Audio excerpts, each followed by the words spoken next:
Let's roll. In the end, what was the hardest position battle to sort out, at least for week one? Obviously, you'll keep competing all season, but for week one. Oof, there was a lot of tough ones. There's several that, we got I say several. We got a few that we're certainly going to play multiple people at.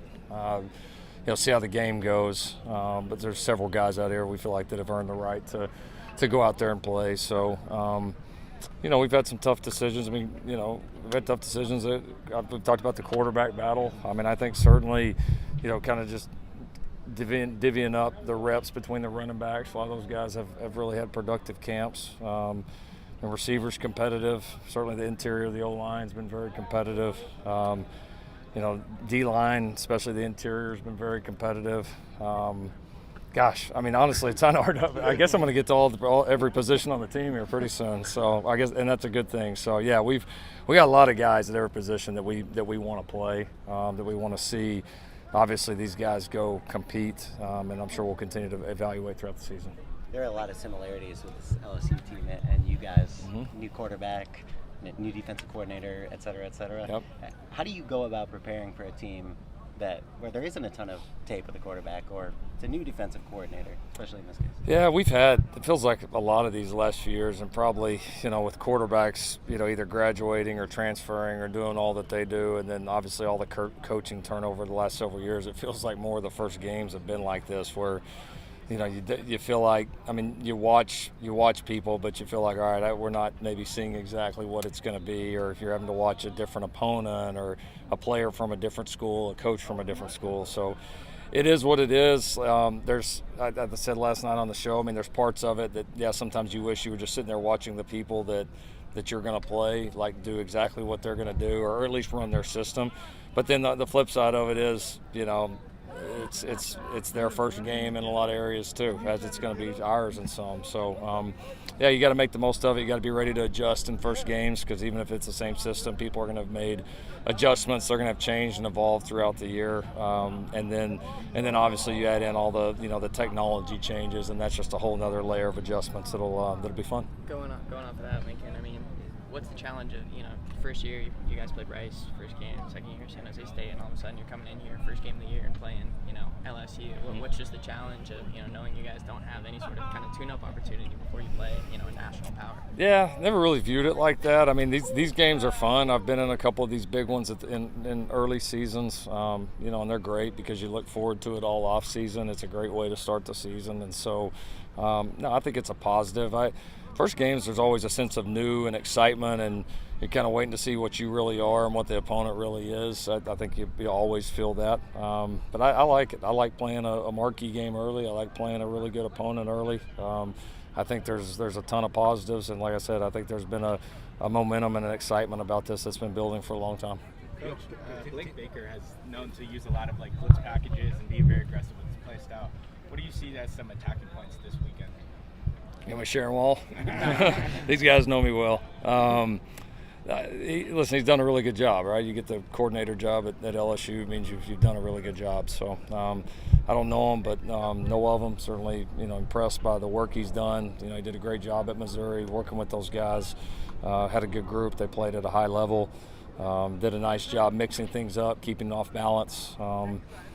Certainly had the ability to bring pressure, but it's not like it was just sitting there bringing pressure every down. So now it looks like he's a creative guy. Has done a really good job as a young coach, and it'll be a good challenge for us. Any injuries? What's that? Any injuries? We're doing pretty well. We had a very clean camp. Everybody that's been limited in any way is rolling right now, so I don't anticipate missing anybody. Team Coach, have you identified the 5 guys who are going to be wearing the communication devices during the game, and who are the team captains? Yeah, communication devices. We're certainly, we're going to have them on the quarterbacks, and then we've got a couple of different players defensively that are going to have them on. I don't know, just for competitive reasons, that I'm going to announce. Captains-wise, we're pivoting a little bit closer to kind of what we did for the Holiday Bowl, and we are going to have captains. We're going to have captains this year, game by game. We're not going to name permanent team captains. Now, I do have a leadership council that's permanent that I meet with on a weekly basis, and that'll continue. But our captains are going to be, going to be earned each week. It'll be announced, and so this week it's Akili, it's Miller, it's Jonah. Gosh, they're going to test me now. It's Easton and Kyron Hudson. Those are the 5 for this week, but that'll change, and not necessarily on somebody not doing a good job. It's just going to be the 5 that we think are the best and most deserving, and the ones that we want leading us out each and every week. And kind of like this game of college football, every week you got to earn it. Is the leadership council comprised of players?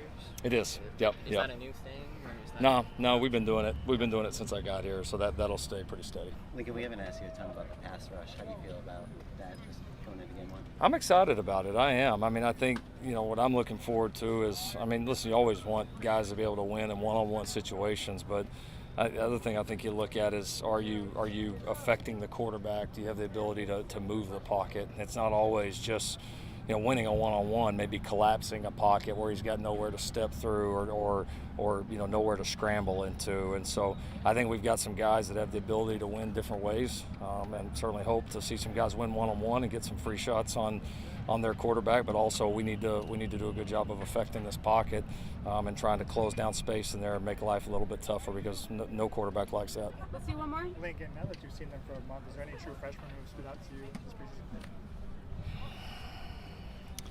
There definitely is. I think we have a handful that certainly are going to help us. I think we'll have a few that'll certainly play some reps here Sunday, and then, like always, I think we've got quite a few guys kind of in the batch of like they're just about ready. They may need like just a few more weeks, but that you would feel like, hey, these guys are.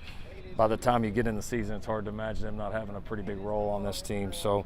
Y'all know me. I don't love to anoint freshmen until they do go do it on the field. But we've got some. I think you're going to see some guys that do some really good things for us Sunday, and I think the true freshman impact will grow more and more as the season goes on.